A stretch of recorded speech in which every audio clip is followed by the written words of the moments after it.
মানে উদ্ধাৰ কাৰ্য, ৰেস্কিউ অপাৰেশ্যন আৰু ৰিলিফ কাৰ্য এই দুইটাতে ব্যৰ্থ হৈছে আৰু সেই ব্যৰ্থতাটোক অকল বচাই দিছে ৰাইজৰ সঁহাৰিৰে। তাৰ প্ৰতিবাদ হ'ব। তাৰ পাছত যদি আকৌ মই মুখ্যমন্ত্ৰীৰ ওচৰলৈ গৈ মানুহৰ ক্ষতিপূৰণটো উলিয়াই দিব নোৱাৰোঁ, তেতিয়াহ'লে মুখ্যমন্ত্ৰীৰ বিৰুদ্ধে প্ৰতিবাদ হ'ব। মোৰ কাৰণে সেইটো এটা প্ৰতীকী অৰ্থ যে যেনেকৈ মই এছেম্বলিৰ টেক্সত উঠিছিলোঁ, মুখ্যমন্ত্ৰীৰ টেবুলত উঠি তো মোৰ কালাৰে বদলি হৈ গুচি গৈছে, হাতৰ পৰা আৰম্ভ কৰি গোটেইখিনি। ৰাতি ৰাতি টোপনি নধৰে টেনশ্যনত, মানুহৰ দুখৰ কাৰণে টেনশ্যনত টোপনি নধৰে। লাখ লাখ মানুহৰ হতাশা, সমনীয়া, কষ্ট দেখি আছো সন্মুখত, টোপনি নধৰে, গোটেই ৰাতিটো টোপনি মাৰিব নোৱাৰে। তাৰ ফলস্বৰূপে কি হৈছে যে খং উঠে অলপ সোনকালে। তাৰ ফলস্বৰূপে কি হৈছে, চকুখিনি ৰঙা হৈ গৈছে, মোৰ গোটেই বডিটো অনবৰতে পুৰি থাকিবলৈ ধৰিছে। আৰু আনকি মোৰ ভৰি আৰু মোৰ টিকা বুলি আমি যাক কওঁ, সেই অঞ্চলবিলাকত মোৰ খজুৱতি হ'বলৈ ধৰিছে। আপোনাক চাবলৈ আহিছোঁ, সেইদিনাও বহুত আঁতৰৰ পৰা অহা কেইবাগৰাকী যুৱতী আপোনাক খুৰা সম্বোধন কৰিছে। এই খুৰা শব্দটো বা এই সম্বোধনটো আপুনি আগবঢ়াই নিব বিচাৰেনে? না, মই সেই ধৰণে একো নাভাবোঁ। মানুহৰ লগত মানুহৰ সম্পৰ্কটোৱে যি ধৰণে মোক মাতিব খোজে, মইতো সমষ্টিৰ মানুহক কওঁৱেই যে কোনেও ছাৰ বুলি নামাতিব। মই সমষ্টিৰ মানুহক কওঁৱেই যে চবেই মোক গগৈ বুলি মাতক, অখিল বুলি মাতক, ভাইটি বুলি মাতক, ককাইদেউ বুলি মাতক, দাদা বুলি মাতক, কিন্তু মোক ছাৰ বুলি নামাতিব। মই সকলো সমষ্টিৰ মানুহকে কওঁ। কিন্তু মাতি থাকিলেও কেতিয়াবা কেতিয়াবা উল্টাই সদায় কৈ থকাটো সম্ভৱ নহয়। কেতিয়াবা মনে মনে থাকোঁ, সেইটো কৰিম। তাৰ কাৰণে যদি মুখ্যমন্ত্ৰীৰ ওচৰত হুলস্থুল কৰিব লাগে সেইটো কৰিম। তাৰ কাৰণে যদি দিল্লীত গৈ হাল্লা কৰিব লাগে তাক কৰিম, কিন্তু মই চেষ্টা কৰিম।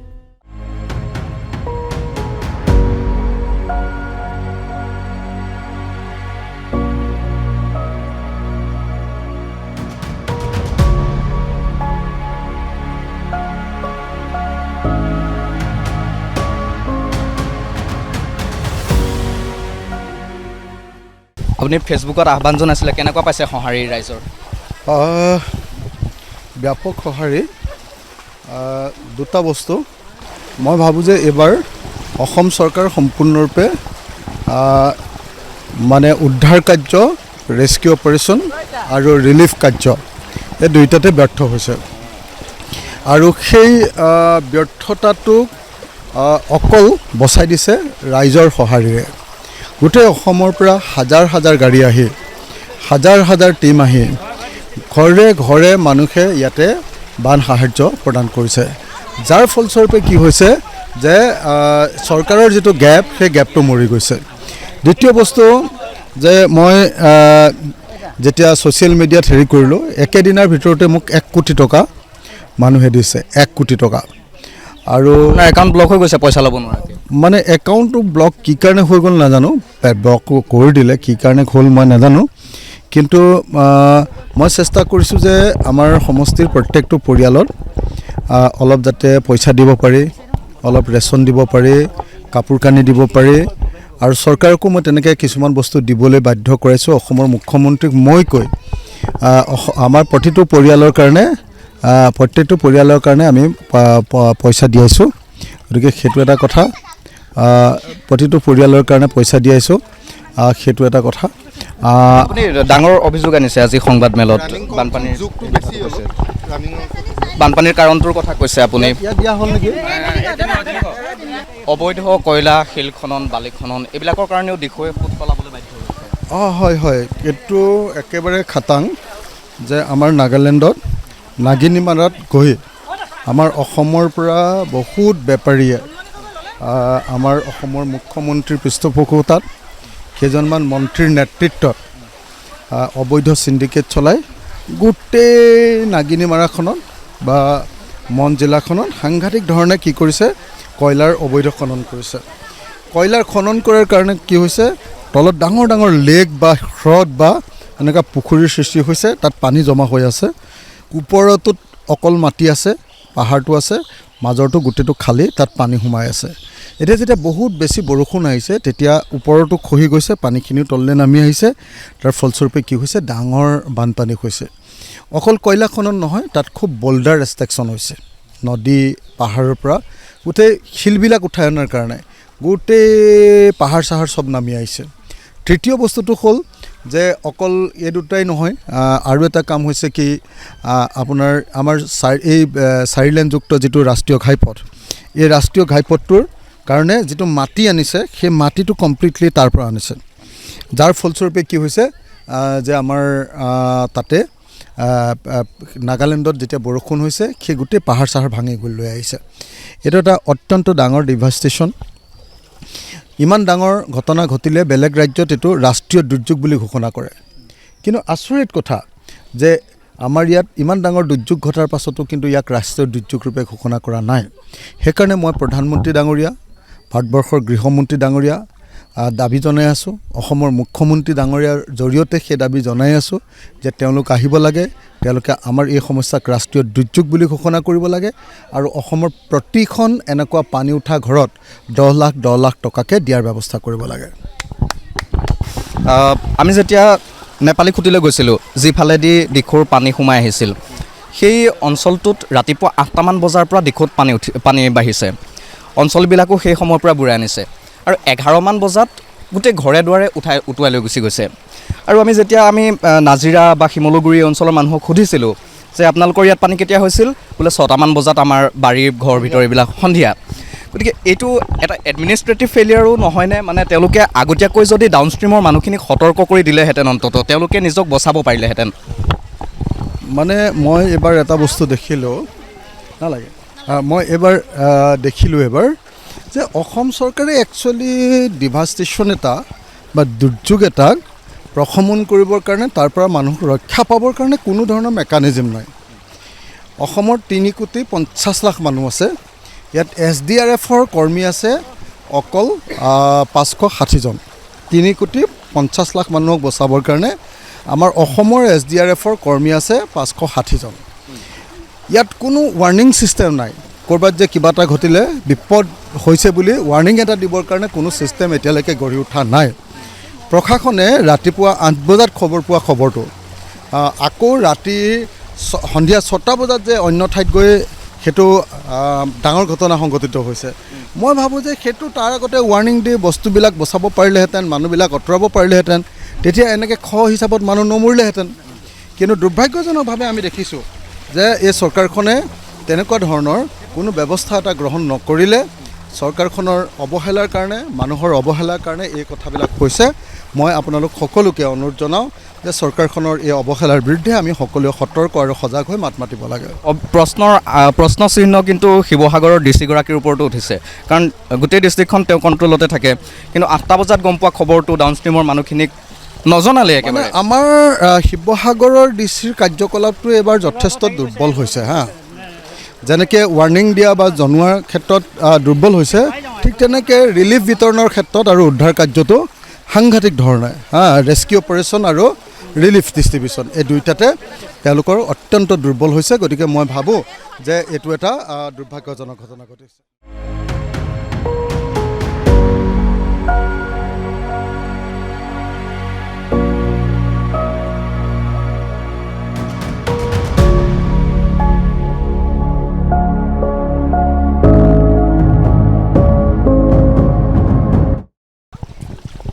এইবাৰ অসমৰ মানুহে বানপানীত 2জন অখিল গগৈক দেখিলে।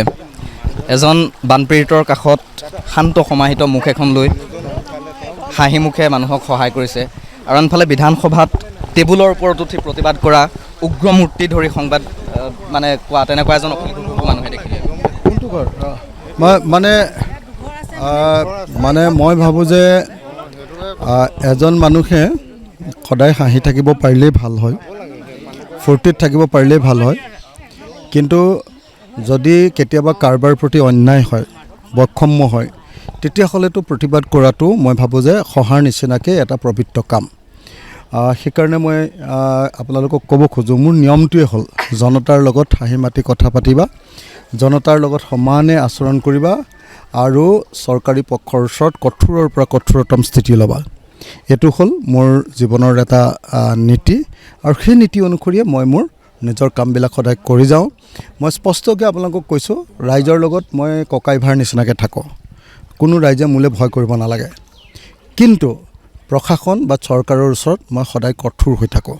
যেতিয়াই ৰাইজৰ কিবা কাম নহয় তেতিয়া মই গৰজি উঠোঁ আৰু গৰজি উঠি মই ৰাইজৰ কামটো আদায় কৰি লওঁ। এইটোৱে মোৰ নিয়ম।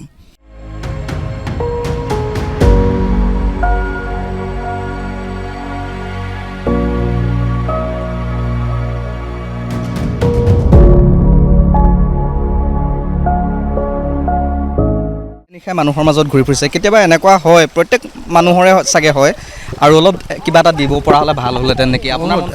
একজেক্টলি মই মাত্ৰ 2 কেজি চাউল, 1 কেজি দালি, পানী আৰু মোৰ নিজৰ পিনৰ পৰা 1000 টকাকৈ টকাহে দিছোঁ, বা বেমাৰীবিলাকক 2-5 হাজাৰ টকা দিছোঁ। কিন্তু মইতো বিচাৰোঁ যে নহয়, মই প্ৰত্যেকৰ ঘৰকেইটা বনাই দিওঁ। এতিয়া চেষ্টা কৰি আছোঁ, যিকেইটা আটাইতকৈ বেয়া ঘৰ হৈছে সেইকেইটা মই বনাই দিবলৈ চেষ্টা কৰি আছোঁ। মই কথা পাতি আছোঁ, সহযোগিতা পালেই লৈ ল'ম।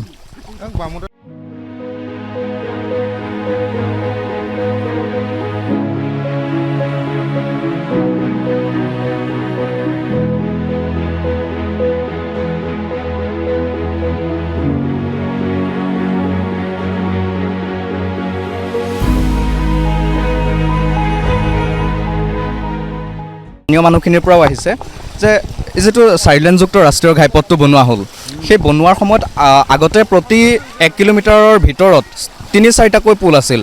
এতিয়া সেই পুলৰ সংখ্যা কমি গৈছে। আমি যেতিয়া ভিতৰৰ ৰাস্তাসমূহ নতুনকৈ পকী কৰিছে বা নতুনকৈ এনেকৈ ব্লক দিছে, সেইবিলাকতো দেখিছোঁ য'ত আগতে ডাবল পুল আছিলে তাত ছিংগুল পুল কৰি পেলোৱা হৈছে। একেবাৰে সঁচা কথা। 4 লেনযুক্ত ৰাষ্ট্ৰীয় ঘাইপথৰ কাৰণে এহাতেদি মই কৈছোঁ যে নাগালেণ্ডৰ পৰা মাটি আনি আৰু বল্ডাৰ আনি আমাৰ ক্ষতি কৰিছে। আনফালেদি আকৌ কি কৰিছে, পানী ওলাই যোৱা যিবিলাক আমাৰ পুল আছিলে ডাঙৰ ডাঙৰ, সেই পুলবিলাক তেওঁলোকে ইয়াতকৈ ডাঙৰ কৰিব লাগিছিলে যোৱাবাৰতকৈ, তাৰ পৰিৱৰ্তে পুলবিলাক বন্ধ কৰি দিছে, নহ'লে সৰু সৰু পুল বনাইছে। গতিকে মই এই মুহূৰ্তত আপোনালোকক এটা কথা স্পষ্ট কৰি দিব খোজোঁ যে ৰাষ্ট্ৰীয় ঘাইপথৰ NHIDCL আৰু নিৰ্মাণকাৰী সংস্থা তেওঁলোকৰ দুৰ্বলতাৰ কাৰণে, তেওঁলোকৰ লাভৰ স্বাৰ্থত আমাৰ মানুহবিলাকৰ পানী ওলাই যোৱাৰ বাটটো যথেষ্ট পৰিমাণে অসুবিধাৰ সৃষ্টি কৰিছে। আৰু বেছিভাগতে খেতি বাতি নাইকিয়া হৈ গৈছে। আমাৰ য'ত 4 লেন হৈছে তাত খেতি কৰিব নোৱাৰা পৰিস্থিতি হৈছে। এইটো এটা দুৰ্ভাগ্যজনক ঘটনা।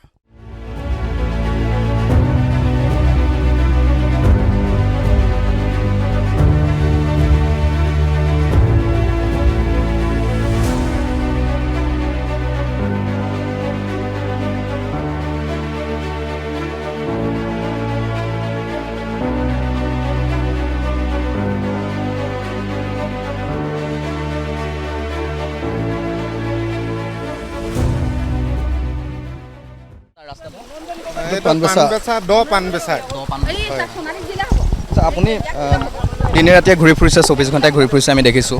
চৰকাৰ প্ৰশাসনক যেতিয়া আপুনি কিবা এটা সময়ত আপুনি আহ্বান জনাইছে, ইমিডিয়েট ৰেছপন্স আপুনি পাইছেনে প্ৰশাসন বা চৰকাৰৰ? হিমন্ত বিশ্ব শৰ্মাৰ পৰা মই এটা ৰেছপন্স পালোঁ। মই তেখেতক কৈছিলোঁ যে যিহেতু ৰিলিফ অপাৰেশ্যনটো একদম বেয়া হৈছে, গতিকে এটা কাম কৰিব লাগে, আমি প্ৰতি ঘৰে ঘৰে মুখ্যমন্ত্ৰীৰ নামতে এটা কিট দি দিব লাগে। আৰু মুখ্যমন্ত্ৰীয়ে সেই কথাটো ৰাখি 8 কেজি চাউল, 2 কেজি দালি, 1 লিটাৰ তেল আৰু এনেকুৱা ধৰণৰ কিছুমান বস্তুৰে এটা মুখ্যমন্ত্ৰীৰ কিট বনাইছে, আৰু সেইটো এতিয়া মানুহৰ মাজত বিতৰণ হৈ আছে। তাৰ বাহিৰে আৰু মুখ্যমন্ত্ৰীয়ে আৰু এটা মোক সহায় কৰিছিলে, সেইটো হ'ল কিছু পানীৰ বটল, 25,000 পানীৰ বটল মোৰ হাতত দিছিলে চৰকাৰৰ পিনৰ পৰা। আৰু 2 নম্বৰ বস্তুটো তেখেতে মোক সহায় কৰিছিলে, 3 নম্বৰ বস্তুটো মোক সহায় কৰিছিলে যে মই মুখ্যমন্ত্ৰীক কৈছিলোঁ যে মোক কিছু কাঠৰ নাও লাগে, তেখেতে 40খন কাঠৰ নাও অনাৰ ব্যৱস্থা কৰি দিছিলে।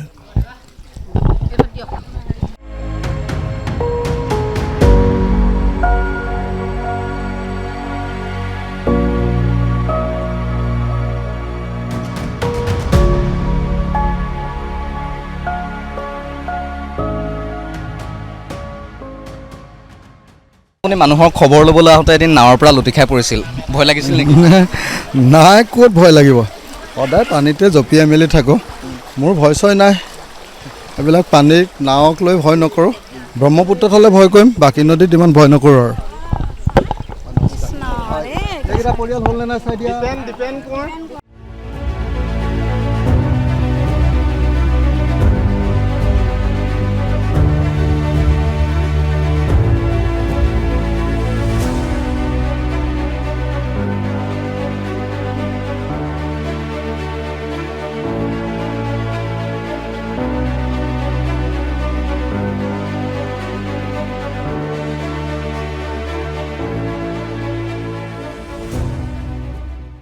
কেনেকৈ তেখেতে দিনটো কেনেকৈ কটায় সেয়া আপোনালোকক এই প্ৰতিবেদনৰ জৰিয়তে দেখুৱাইছোঁ।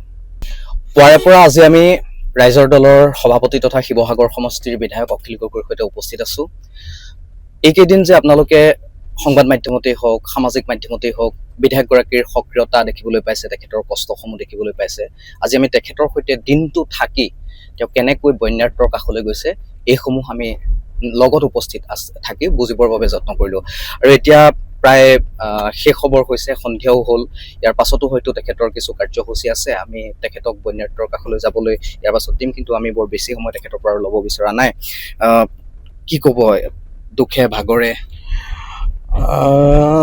মানে এইকেইদিনটো আৰু দুখ ভাগৰৰ কথা নাই। মানুহ ইমান ডাঙৰ বিপদত পৰিছে যে জীৱনৰ তেওঁলোকৰ গোটেই যিখিনি ইনকাম, তেওঁলোকৰ যিটো সপোন, এটা ঘৰ বনাই পৰিয়াল চলাই ৰখা, ল'ৰা ছোৱালী পঢ়োৱা, সম্পূৰ্ণ সপোনটো ভাগি চুৰমাৰ হৈ গৈছে। গতিকে মানুহৰ এই যিটো সমস্যা, সেই সমস্যাটোক বুজিবলৈ, উপলব্ধি কৰিবলৈ আৰু নিজৰ হৃদয়ত ধাৰণ কৰিবলৈ মই চেষ্টা কৰিছোঁ। সেই সমস্যাটোক মই মোৰ নিজৰ সমস্যা বুলি ভাবি, আমাৰ ঘৰটো তেনেকুৱা হ'লে মই কি কৰিলোহেঁতেন, সেই বুলি ভাবি মই প্ৰত্যেকটো পৰিয়ালক সহায় কৰিবলৈ যত্নৱান হৈছোঁ।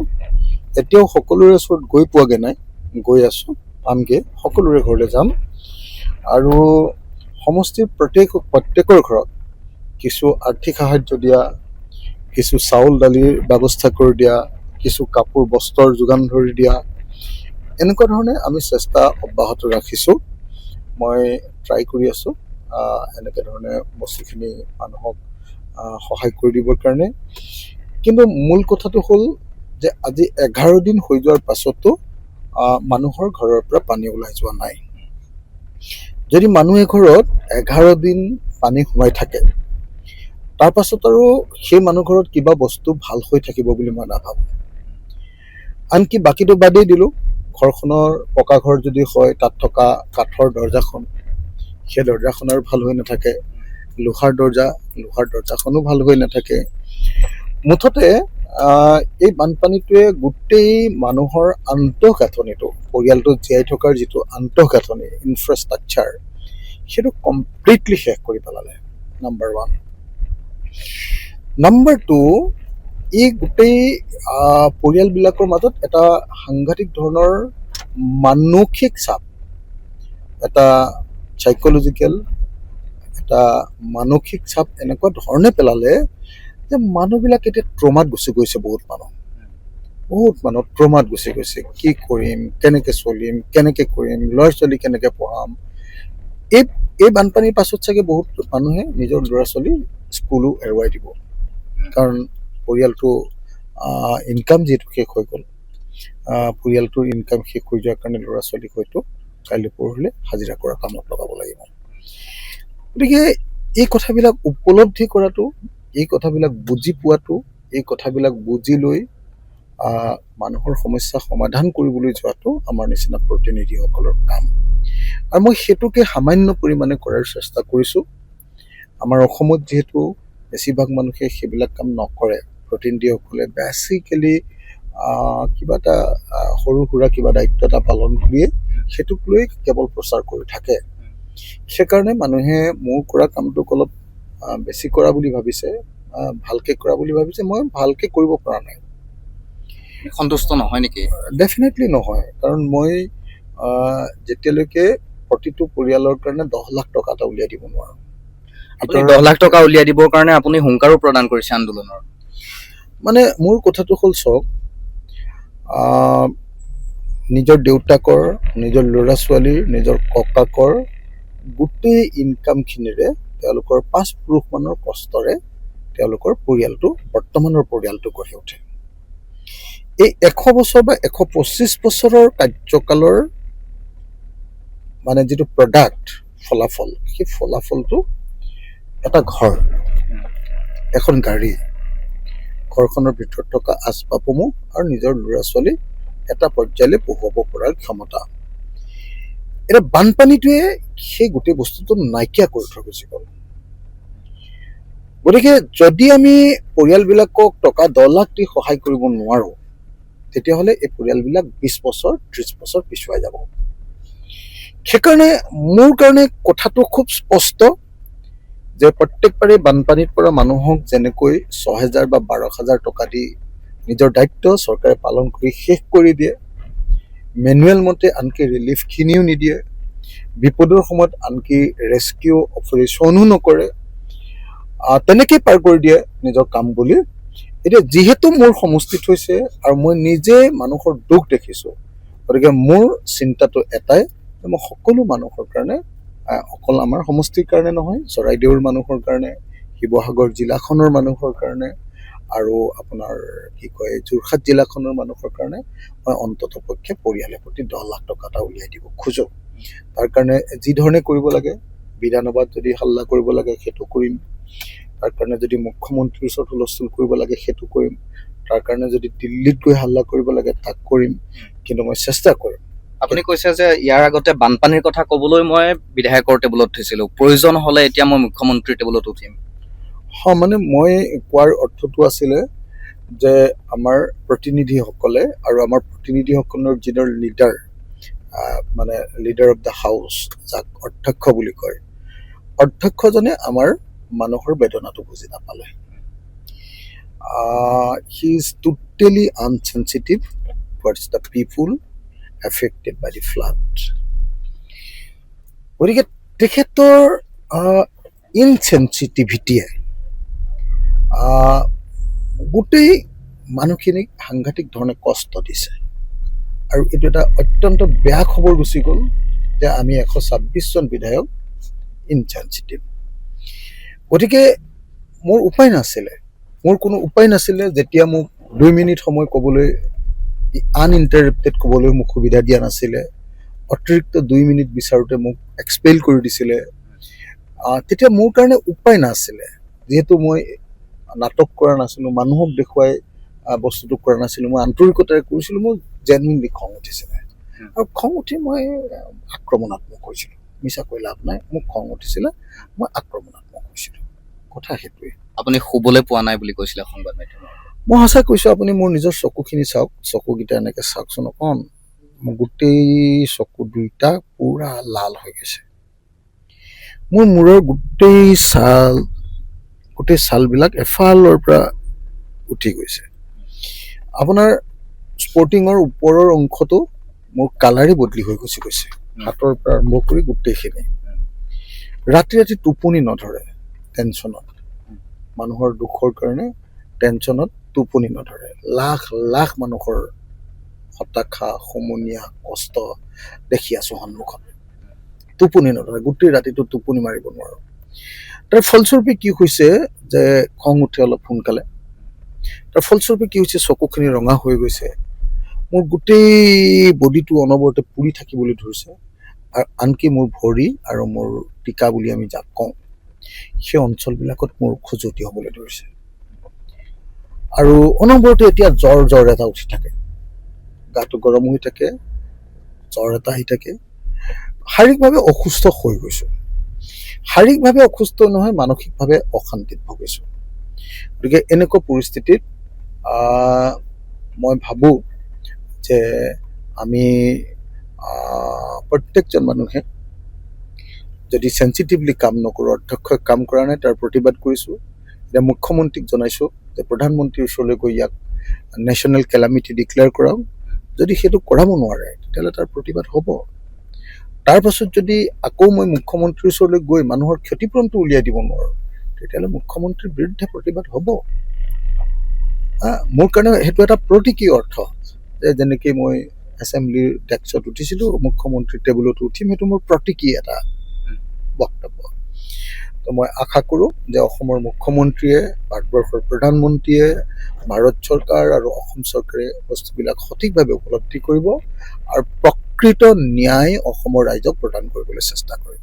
মোৰ শেষৰটো প্ৰশ্ন, এই বানপানীৰ সময়ত আপুনি ইমান কষ্ট কৰিছে, মানুহৰ মাজত ঘূৰিছে, আপুনি এটা নতুন নাম পাইছে, খুৰা। আজিও আমি ঘূৰি ফুৰোতে দেখিছোঁ এজনী কণমানি আহিছে, খুৰা আপোনাক চাবলৈ আহিছোঁ। সেইদিনাও বহুত আঁতৰৰ পৰা অহা কেইবাগৰাকীও যুৱতী আপোনাক খুৰা সম্বোধন কৰিছে। এই খুৰা শব্দটো বা এই সম্বোধনটো আপুনি আগবঢ়াই নিব বিচাৰেনে? না মই সেইধৰণে একো নাভাবোঁ। মানুহৰ লগত মানুহৰ সম্পৰ্কটোৱে যিধৰণে মোক মাতিব খোজে, মইতো সমষ্টিৰ মানুহক কওঁৱেই যে কোনেও ছাৰ বুলি নামাতিব।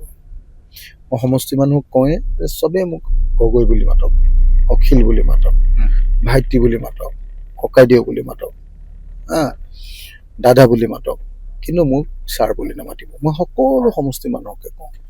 কিন্তু মাতি থাকিলেও কেতিয়াবা ওলোটাই সদায় কৈ থকাটো সম্ভৱ নহয়, কেতিয়াবা মনে মনে থাকোঁ। কিন্তু মই আপোনাক এটাই কথা ক'ব পাৰোঁ যে আমি সকলোৱে মিলি এই সংকটটোৰ পৰা উদ্ধাৰ পাব লাগিব। আমি বহু মাইল যাবলৈ বাকী আছে। তাৰ কাৰণে আমি সকলোৱে একেলগতে চেষ্টা কৰিব লাগিব আৰু সকলোৱে মিলি আমি আমাৰ জাতিটোক, আমাৰ জনগণক, আমাৰ মানুহখিনিক বচাবলৈ চেষ্টা কৰিব লাগিব। আৰু এই বচোৱাৰ কামটোত আগবাঢ়ি গৈ থাকোঁতে যদি কোনোবাই বাধাপ্ৰাপ্ত কৰে, তেতিয়াহ'লে সেই বাধাৰ প্ৰাচীৰ ভাঙি দিবৰ কাৰণে মোৰ গাত শক্তি আছে বুলি ভাবোঁ আৰু ভাঙি দিম। নিশ্চিতভাৱে ধন্যবাদ জনাইছোঁ অখিল গগৈ ডাঙৰীয়া, যিহেতু যথেষ্ট ব্যস্ততাপূৰ্ণ সময়, তাৰ মাজতো আমাক এইকণ সময় দিয়াৰ বাবে। তেখেতে ইতিমধ্যে স্পষ্টকৈ কৈছেই, যদি জনসাধাৰণৰ ন্যায্য প্ৰাপ্তিৰ এই যুঁজখনত যদি কোনোবা বাধাৰ প্ৰাচীৰ হৈ থিয় দিয়ে, তেনেহ'লে সেই বাধাৰ প্ৰাচীৰ উফৰাই দিব অখিল গগৈয়ে। আৰু ইতিমধ্যে তেখেতে ৰাইজক আহ্বান জনাইছে যে প্ৰয়োজন হ'লে আমি আন্দোলন কৰিব লাগিব, প্ৰয়োজন হ'লে আমি দিছপুৰ দিল্লীলৈকো যাব লাগিব। এই কথা তেখেতে স্পষ্টকৈ মানুহৰ মাজত গৈ কথাটো উল্লেখ কৰিছে। গতিকে আজি আমি গোটেই দিনটো অখিল গগৈৰ সৈতে থাকিলোঁ। তেখেতে কেনেকৈ মানুহৰ মাজত গৈছে, সুখ দুখৰ বুজ লৈছে, কিয় তেখেতে এতিয়া এটা খুৰা বুলি এটা নতুন নাম পাইছে, কিয় তেখেতক এতিয়া ছুপাৰ হিৰো বুলি কোৱা হৈছে, এই কথাখিনি আচলতে আমি আজি তেওঁৰ লগত থাকি উপলব্ধি কৰিলোঁ। অখিল গগৈ ডাঙৰীয়া, আপোনাৰ জনসাধাৰণৰ হৈ মাত মতাৰ এই যি যাত্ৰা, এয়া অব্যাহত থাকক। মই আপোনাক আৰু আপোনাৰ নিউজ চেনেল ক্ৰছ কাৰেণ্টক ধন্যবাদ জনাইছোঁ। ক্ৰছ কাৰেণ্টে সদায় সাহসী পদক্ষেপ গ্ৰহণ কৰি অহা দেখিছোঁ, অন্যায়ৰ বিৰুদ্ধে সঠিকভাৱে মাত মাতি অহা দেখিছোঁ। আশা কৰিছোঁ আপোনালোকে সদায় ৰাইজৰ পক্ষত থাকিব, ৰাইজৰ হৈ কাম কৰিব আৰু ৰাইজৰ কাৰণে যুঁজি যাব, এই আশা কৰিছোঁ। ধন্যবাদ। নিশ্চিতভাৱে বহুত ধন্যবাদ।